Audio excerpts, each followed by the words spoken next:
عمرہ زائرین بس حادثہ تلنگانہ و سعودی عرب میں مسلسل سرگرم، متاثرہ خاندانوں کو ہر ممکن مدد کی یقین دہانی۔ تلنگانہ حکومت کا وفد حیدرآباد کے عمرہ زائرین کے المناک بس حادثے کے بعد کی صورتحال کا مسلسل سعودی عرب میں جائزہ لے رہا ہے، اور سفیر ہند ڈاکٹر سہیل اعجاز خان اور قونصل جنرل جناب فہد احمد خان سوری کے ساتھ قریبی تال میل برقرار رکھتے ہوئے ہموار طریقہ کار اور بروقت مدد کو یقینی بنا رہا ہے۔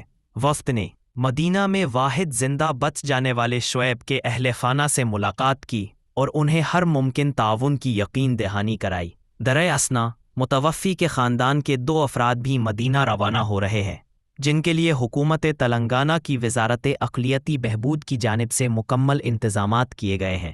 سعودی حکام سے مشاورت کے بعد آخری رسومات کی جلد تکمیل کے لیے تمام ضروری اقدامات جاری ہیں۔ اس موقع پر وفد نے بتایا کہ عزت مآب چیف منسٹر ریونت ریڈی صاحب کو تمام پیش رفت اور جاری تعاون سے باقاعدگی کے ساتھ آگاہ کیا جا رہا ہے۔